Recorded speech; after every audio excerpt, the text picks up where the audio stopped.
हमारे गांव में दो शादियों की परंपरा थी। अगर कोई दो शादियां नहीं करता तो उसकी पहली पत्नी गायब हो जाती थी। मैं इस परंपरा को ख़त्म करना चाहता था।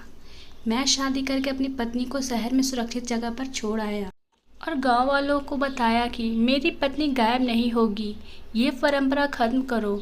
और साथ ही मेरा पता लगा कि मेरी पत्नी तो चारों तरफ बहुत भीड़ भाड़ थी। मेरे गांव के लड़कों ने मेरा घर रंग बिरंगी फूलों से सजा दिया था और लड़कियां ढोल की आवाज़ पर गीत गा रही थी। हर तरफ खुशियों का माहौल था। मैं जैसे ही अपने कार से उतरा तो सामने एक नज़ारा देखकर मैं घबरा गया। मुझे आता देखकर लड़के लड़कियां भागते हुए मेरी तरफ आने लगे और ढोल बजाने वाले ने भी ज़ोरों ज़ोरों से ढोल पीटना शुरू कर दिया था। कुछ ही देर में मम्मी और पापा भी आते दिखाई दिए थे और मेरी बहनें बहनें मुझ पर आफत बनकर टूट पड़ी थी। मैं 2 साल बाद अपनी पढ़ाई पूरी करके बाहर से वापस आया था। मेरे आने की खबर सुनते ही अब माँ ने शादी की डेट रख दी थी। बाहर जाने से पहले मैं अपनी पसंद से अपनी मामा के दोस्त की बेटी सुमित्रा से मंगनी करके गया था। इस बात से मेरे घर वाले को कोई दिक्कत नहीं था। सब कुछ मेरी पसंद पर तय हुआ कि मेरे वापस आने पर विवाह होगा। और यहाँ आकर मैंने देख लिया था कि सारी तैयारियाँ पूरी हो चुकी थी। मैं सफ़र से थका हुआ था, मगर सब लोग मेरी जान ही नहीं छोड़ रहे थे। दूल्हा दूल्हा करके मेरी नाक में दम कर दिया था। मम्मी ने कहा अब छोड़ो भी, उसे आराम करने दो, कल जी भर के तंग कर लेना। उनके कहने पर सब भाग गए और मैं चैन की सांस लिया था कि पापा कुछ परेशान से कमरे में आते दिखाई दिए। उनको इस तरह देखकर मैं चौंक गया। कुछ देर पहले तो वो बहुत खुश थे। क्या बात है पापा, सब ठीक तो है? मैंने प्रेम से पूछा, मगर पापा बात को टाल गए। कुछ नहीं, बस थक गया हूँ, तुम भी आराम कर लो, सुबह बात करेंगे। मैंने उनको जाते देखा, मगर मेरा दिल घबरा गया था। कोई तो बात थी कि पापा के चेहरे परेशानी दिख रही थी, मगर बिस्तर पर लेटते ही मेरी आंखें बंद होने लगी थी और कुछ ही देर में गहरी नींद भी खो गया। सुबह मेरी आँख भी शोर से खुली थी। मैं जल्दी से बाहर आया था, जहाँ मम्मी आंसू बहाए जा रही थी और पापा सिर पकड़े बैठे थे। क्या हुआ पापा? मैं जल्दी से उनके करीब चारपाई पर बैठ गया। मैं बहुत परेशान था कि ऐसा क्या हो गया। 2 दिन बाद मेरी शादी थी और शादी वाले घर में ये रोने का माहौल क्यों बना हुआ था? पापा ने मेरे कंधे पर हाथ रखा। कुछ नहीं, तू परेशान ना हो। तभी अचानक मम्मी बोल पड़ी, कैसे परेशान न हो, बता दे उसको। उसको भी तो मालूम हो कि सरदार ने क्या आदेश भिजवाया है। मम्मी आंसू पोंछते हुए बोली, अब मैं समझा, न जाने सरदार ने क्या रायता फैलाया है कि मेरे माता पिता इतने परेशान थे। पापा ने मुझे अंदर कमरे में चलने को कहा और खुद भी मम्मी को चुप रहने को कहने लगे। पापा ने मुझे जो बताया वह सुनकर मेरे तो होश ही उड़ गए, क्योंकि उनका कहना था कि सरदार का हुक्म है कि तुम एक ही दिन में 2 शादियां करोगे, वरना तुम्हारी पत्नी गायब हो जाएगी। ये बात सुनकर मेरा दिमाग खराब हो गया। भला ये कहाँ का नियम है? मैंने साफ साफ कह दिया कि मैं इस बात को नहीं मानता और जो मैं अपनी पसंद से शादी कर रहा हूँ तो दूसरी लड़की की ज़िंदगी क्यों ख़राब करूँ। और क्या लड़कियों के रिश्ते बाज़ार में मिलते हैं कि 2 पैसे देकर एक ही दिन में दूसरी दुल्हन भी ढूंढ लो। मुझे आपे से बाहर देखकर पापा खामोश रहने को कहने लगे, लेकिन मैं वहाँ से उठकर आ गया। लो भला ये कैसा कानून चल रहा है इस गाँव में? ऐसी बात आज तक न देखी न सुनी। मैं सोचते सोचते खेतों की तरफ निकल गया ताकि ताज़ा हवा के लिए कुछ तबीयत ठीक हो सके, लेकिन वहाँ भी यही बात मेरा पीछा करते रहे। शाम को पापा ने फिर वही बात की तो मैं उनको साफ साफ मना कर दिया कि ऐसी बातें सोचे भी ना। मैं नए दौर का लड़का हूँ और इन सब बातों को नहीं मानता। मगर बेटा, हमारी इज्जत का सवाल है। अगर तूने दूसरा शादी विवाह नहीं किया तो तेरी पत्नी गायब हो जाएगी, फिर हम लोगों को क्या मुंह दिखाएंगे। पापा भी सरदार की बातों में आ गए थे। मैंने उनको अच्छे से समझा दिया कि मैं विवाह होते ही सुमित्रा को यहाँ से दूर ले जाऊँगा, जहाँ वह सुरक्षित रहेगी। तब तो आपको कोई दिक्कत नहीं होगा। मेरी बात पर पापा शांत हो गए।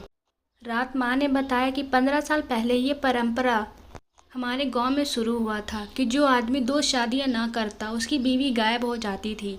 1-2 लोगों के साथ ये हादसा हो चुका था। तब से हर कोई 2 शादियां ही करता था, वरना एक शादी भी नहीं मिलती, क्योंकि वो गायब हो जाती थी। और सारी लड़कियों के माता पिता भी ये कड़वा घूंट पीने को तैयार थे। मुझे साफ लग रहा था कि मम्मी पापा मुझसे सच्चाई छिपा रहे थे। मगर मैंने उनको एहसास नहीं होने दिया और कह दिया कि मुझे इस मामले से कोई लेना देना नहीं। मगर मैं बात की जड़ तक पहुंचना चाहता था कि आखिर ये सिलसिला कब और कैसे शुरू हुआ था, क्योंकि मैं पढ़ाई की वजह से हमेशा गांव से दूर ही रहता था। पापा ने कॉलेज के वक्त से ही शहर भिजवा दिया था, जहां मैं बस हॉस्टल में रहा करता था।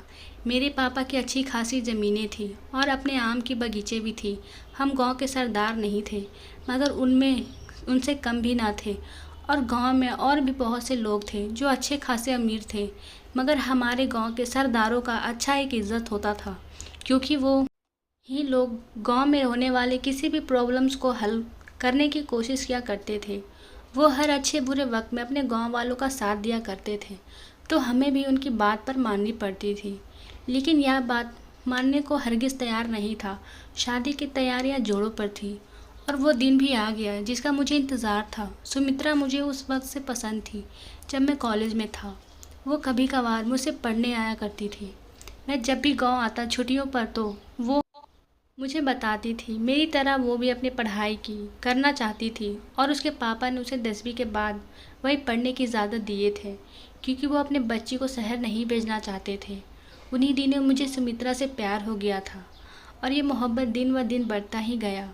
और अब वो वक्त आ गया था जब मैं अपनी मोहब्बत को पाने वाला था, मगर मेरी खुशी में ये जहर घोलने की कोशिश की गई थी।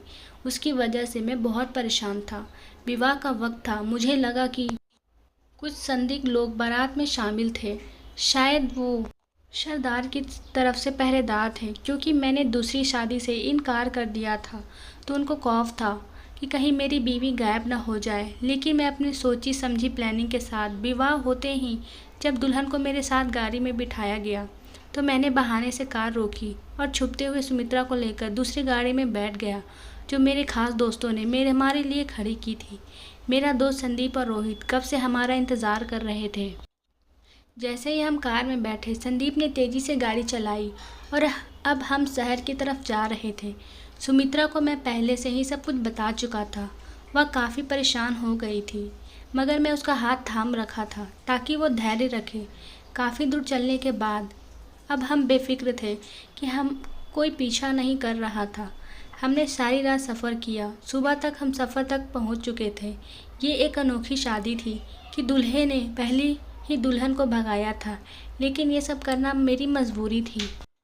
अगर मैं ऐसा नहीं करता तो हमेशा यही परंपरा हमारे गांव में पनपता रहता। मैं इसको ख़त्म करना चाहता था। मैं सुमित्रा को यहाँ सुरक्षित जगह पर छोड़ता। दूसरे दिन अपने गांव वापस चला गया, जहाँ मैं ये साबित करना चाहता था कि ये केवल एक वहम के अलावा कुछ भी नहीं है। इस रस्म को यहीं ख़त्म करके दफना दिया जाए। लेकिन शायद ये मेरी भूल थी। मैं सोच भी नहीं सकता कि मेरे साथ क्या होने जा रहा था। दूसरे दिन मैं सुमित्रा को वहाँ छोड़कर वापस गाँव चला आया, जहाँ पापा मम्मी मेरा इंतज़ार कर रहे थे। लगातार लंबे सफ़र ने मुझे काफ़ी थका दिया था, लेकिन अब मैं खुश था कि सुमित्रा महफूज थी। मैंने शाम होते ही सब घर वालों के साथ बैठकर समझाया कि अब तो आप सबको यकीन आ गया कि यह सब एक झूठी बात है जो लोगों ने फैलाई हुई है। आज के बाद इस बात पर कोई यकीन नहीं करेगा। अभी हम ये बात ही कर रहे थे कि गाँव के कुछ लोग मुझसे मिलने आ गए। असल में उनका मकसद ये जानना था कि मेरी बीवी अब भी मेरे पास थी या वह गायब हो चुकी थी। मैंने उन सबको बताया कि ऐसा कुछ नहीं है, सुमित्रा सुरक्षित है और मैं उस रस्म को ख़त्म करना चाहता हूँ। वहाँ बैठे एक शख्स ने पूछा कि हम कैसे मान लें कि वो सुरक्षित है। उसकी यह बात पर मैंने उसको फ़ोन निकाला और उसी वक्त सुमित्रा को कॉल मिला दी, लेकिन उसका फ़ोन बंद जा रहा था। सामने सारे लोग अजीब नज़रों से मेरी तरफ देख रहे थे। मैं बार बार कॉल कर रहा था, मगर कोई जवाब नहीं आ रहा था। अब मुझे चिंता होने लगी थी। मेरे माथे से पसीना निकलने लगा था। दिल की धड़कनें बढ़ने लगी थी। हे भगवान, ये सब क्या हो रहा है। ना जाने क्यों मुझे एहसास हो रहा था कि सुमित्रा खतरे में थी, जबकि वहाँ बैठे लोग ने चिल्लाना शुरू कर दिया था कि हमने तो पहले ही कहा था, लेकिन तुम ही नहीं माने। मुझे उन सब बातों पर सुनकर घबराहट होने लगी। मैं जल्दी से उठकर बाहर आ गया। अब मैंने संदीप को कॉल किया तो उसने बताया कि रात में अचानक उसकी तबीयत खराब हो गई थी और वह अपने घर वापस आ गया था, जबकि सुमित्रा की देख रेख के लिए उनके खास 2 नौकरों को लगाया था। संदीप, तुम्हें सुमित्रा को अकेले छोड़कर नहीं जाना चाहिए था। मैंने उसकी कॉल काटी, उसी वक्त अपनी गाड़ी में बैठकर वहाँ से निकल गया। ना जाने सुमित्रा किस हाल में होगी। मेरे दिमाग में अजीब ख्याल आने लगा। मैं जैसे ही शहर पहुँचा तो संदीप ने बताया कि सुमित्रा के साथ साथ दोनों नौकर भी गायब हैं। अजीब सी बेबसी थी। मैं पुलिस को भी नहीं बता सकता था, लेकिन जाने से पहले मैं सारा बंदोबस्त कर रखा था कि अगर सुमित्रा को वहाँ से गायब किया जाता है तो मुझे मालूम हो सके कि वो कहाँ है। लेकिन यह बात मैं सबसे छुपा कर रखा था, अपने दोस्तों को भी नहीं बताया था, क्योंकि हो सकता था कि कोई भी इस अहम बात को किसी के सामने बोल देता तो वो लोग जो कि सुमित्रा को गायब करने वाले थे वो चौकन्ना हो जाते। मैंने जल्द से अपना फ़ोन निकाला और अकेले में जाकर एक नंबर डायल किया। कुछ ही देर बाद मेरी कॉल रिसीव कर ली गई थी और अब मेरा दिल बहुत ज़ोर से धड़कने लगा था कि आगे से क्या जवाब मिलता है। मेरी कॉल के जवाब में सिर्फ खामोशी थी और बस 2 मिनट में एक मैसेज, वो लाइव लोकेशन की थी। मेरा दिल घबरा रहा था। मैंने संदीप और रोहित को अपने साथ आने को कहा और वहाँ से निकल आया। मैं उसी तरफ जा रहा था जहाँ मुझे वो लोकेशन ले जा रही थी। फिलहाल संदीप और रोहित को इस बात का पता नहीं था। काफ़ी दूर जाने के बाद हम एक सुनसान जगह नज़र आया जहाँ दूर दूर तक कोई आबादी नज़र नहीं आ रही थी। अब मैंने फ़ैसला कर लिया कि मुझे पुलिस की मदद की ज़रूरत है। मैंने अपनी एक करीबी दोस्त को कॉल किया जो कि हाल ही में एएसपी बना था। मैंने उसे अपनी परेशानी बताई, अपनी लोकेशन सेंड की कि इस इलाके के एसएचओ की मदद चाहिए। उसने मुझे यकीन दिलाया कि तुम बेफिक्र रह जाओ, मैं भेजता हूँ। और तकरीबन आधे घंटे हम वहीं इंतज़ार कर रहे थे। जैसे ही पुलिस की गाड़ी आते दिखाई दी, हम तीनों ने सारा किस्सा पुलिस को बता दिया और बताया कि यहाँ की लोकेशन मिली है। तो वो हमारी मदद को तैयार हो गए और हम उसी तरफ चल पड़े जहाँ से सिग्नल आ रहे थे। दरअसल मैंने एक प्राइवेट जासूस की एजेंसी को 2 बंदे हायर किए थे ताकि अगर कोई सुमित्रा को अगवा करने की कोशिश करता है तो वो भी उनका पीछा करे। और आज उन्हीं के बदौलत मैं इस जगह पहुंच पाया था। इस इलाके में काफ़ी दूर जाकर एक पुरानी बिल्डिंग नज़र आई थी जो कि एक गोदाम थी जहां गेहूं रखा जाता था। हम जैसे ही वहां पहुंचे तो हमें देखकर एक आदमी ने भागना शुरू कर दिया था, लेकिन पुलिस ने जल्द ही उसे आड़े हाथे लिया। हम लोग अंदर पहुंचे तो वहां एक कोने में सुमित्रा को बैठी हुई थी जिसके हाथ पैर रस्सियों से बंधे थे। मैंने जल्द से ही उसे रस्सियों से आज़ाद किया और तसल्ली दी। वो मुझे देखकर रोने लगी थी। उसके मेहंदी लगे हाथों में जख्म पड़ चुके थे। मैं इन लोगों को सज़ा दिलाकर रहूँगा। सुमित्रा तुम हिम्मत करो। वहाँ टोटल 4 लोग थे जिनको गिरफ्तार कर लिया गया था। हम सब थाने आ गए थे और वहाँ एक मुजरिमों को थोड़ी सी मार क्या पड़ी। उन सब ने सच उगल दिया। बोली किसके कहने पर तुम लोगों ने इसे अगवा किया? और फिर कांपते हुए उन लोगों ने बता दिया, लेकिन जो नाम उनके मुंह से निकला वो सुनकर मेरा रूह कांप गया। ये झूठ बोल रहे हैं। मुझे बिल्कुल यकीन नहीं आ रहा था। भला ऐसे कैसे हो सकता था? लेकिन वो लोग अपनी बात पर डटे थे। उनका कहना था कि उन्होंने ये सब सरदार के कहने पर किया था। ऐसा कैसे हो सकता था? वो हमारे सरदार थे, हमारे बहू बेटियों की इज्जत का ख्याल रखते थे और वो ही गांव की लड़की को कैसे अगवा कर सकते थे? लेकिन कोई बात तो थी। आखिर ये कैसा राज था जो सरदार ये कदम उठाने पर मजबूर हो गया था? हमारे गांव में तो ये अत्याचारी सरदार वाला कोई बात नहीं हुआ करता था। अब ये कैसे हुआ? मुझे बात की तह तक पहुंचना था और इस सवाल का जवाब मुझे खुद ढूंढना था। मैं एक पढ़ा लिखा नौजवान था। मेरा फ़र्ज़ बनता था कि मैं सरदार से सवाल करूं, चाहे उससे मुझे कोई भी खतरा क्यों ना हो। वहाँ से निकलते ही मैं वापस सुमित्रा को लेकर गांव आ गया। सब घर वाले सुमित्रा को देखकर बहुत खुश हुए, लेकिन अब भी मैं परेशान था। कुछ देर आराम करने के बाद मैं सरदार की हवेली की तरफ निकल गया जहाँ सरदार अपने गांव वालों के मसले सुना करते थे। मैंने भी उनको नमस्कार किया और बोला, सरदार मेरा भी एक ज़रूरी मामला है, अगर आप आज्ञा दे तो सबके सामने बयान करूं या अकेले में सुनना चाहेंगे? सरदार ने मेरी बात पे सिर हिलाकर कहा, मुझे मालूम हुआ है कि तुम्हारी बीवी गायब हो चुकी है और अगर तुम हमारी बात मान लेते तो ऐसा बिल्कुल भी नहीं होता। वो जानबूझकर बोल रहा था कि सब लोग जान ले कि मैंने उसकी बात ना मानकर बुरा किया है। नहीं सरदार, वो बात नहीं है। दरअसल सच्चाई कुछ यूँ है कि मैंने अपनी पत्नी को छुड़वा लिया है और जो लोग पकड़े गए हैं उन्होंने नाम भी बता दिया है कि वो किसके कहने पर ऐसा कर रहे थे। मेरी बात सुनकर अब की बार सरदार का रंग फीका पड़ चुका था और वह अपने माथे से पसीना साफ करने लगे। उन्होंने उसी वक्त मुझे कहा, मेरे साथ अंदर चलो, और जल्दी जल्दी वहाँ से अंदर की तरफ जाने लगे। मुझे अब किसी बात का डर नहीं था क्योंकि मुझे भगवान पर विश्वास था।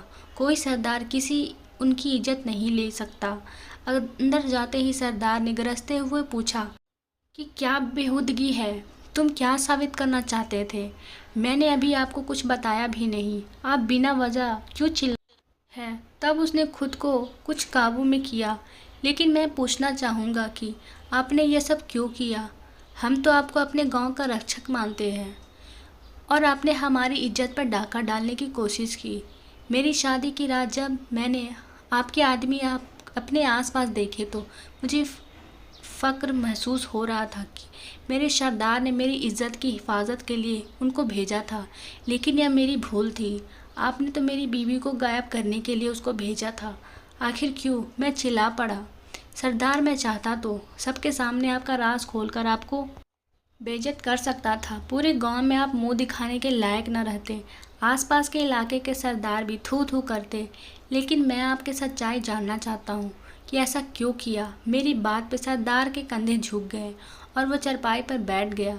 तुम सच कहते हो, मैं ही तुम्हारा मुजरिम हूँ, लेकिन मैंने अपनी इज्जत बचाने के लिए किया। आज से 15 साल पहले मैंने अपनी पसंद से धूमधाम से शादी की थी। मेरी शादी के दिन कहीं एक फ़कीर आया था जो अजीब सी हुलिये में था। उसने सबके सामने मुझे कुछ कहा कि 2 शादियां करो वरना तेरी पहली पत्नी गायब कर दूंगा। ये कहकर वह जोर जोर से हंसने लगा था। सब लोग उसकी बात को मजाक समझकर हंसने लगे। मैं शहर की एक लड़की से शादी कर रहा था जो कि एक गरीब घर से थी।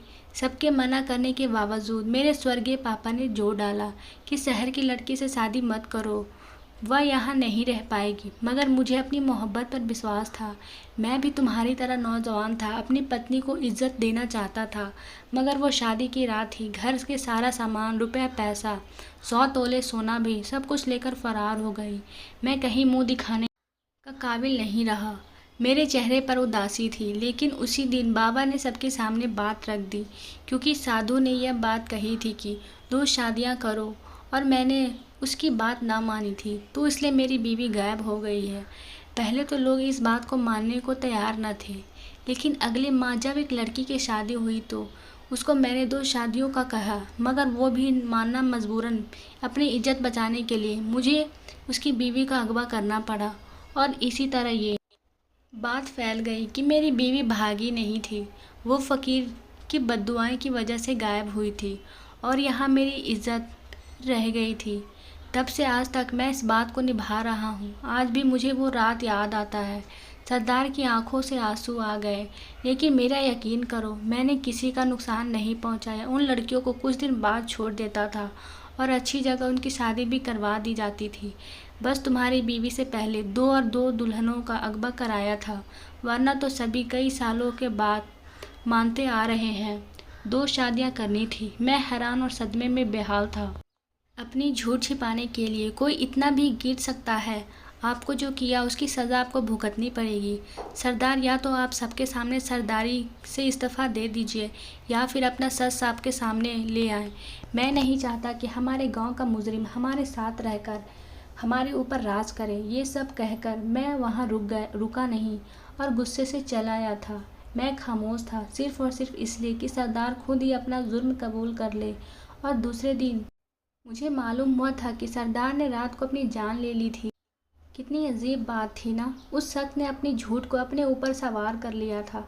अगर वो इस बात को सबके सामने बता देता कि उसकी बीवी उसे छोड़कर भाग गई थी तो आज इस गांव की बहू बेटियों की इज्जत महफूज होती। लेकिन इस सरदार ने दुनिया के साथ साथ खुद को भी बर्बाद कर लिया। अगर वो सारे गांव से माफ़ी मांग लेता तो शायद लोग उसे माफ़ कर देते।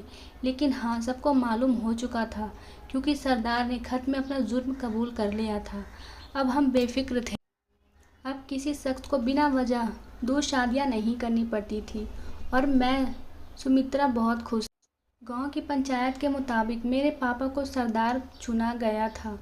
मैंने पापा से वादा लिया था कि वो कभी किसी के दबाव में आकर कोई गलत फैसला नहीं करेंगे और गांव के हर इंसान की जान और इज्जत के देखभाल करेंगे। पापा ने वादा किया था और आज भी इस पर कायम थे। मैं और सुमित्रा कभी कभी जब गांव जाते हैं तो वही किस्सा दिलो दिमाग में आ जाता है। ना जाने क्यों अब मेरा गांव जाने का बिल्कुल दिल नहीं करता। बस प्रार्थना करता हूँ कि भगवान सभी को खुश रखे और बुरे लोगों से बचाएं। धन्यवाद दोस्तों।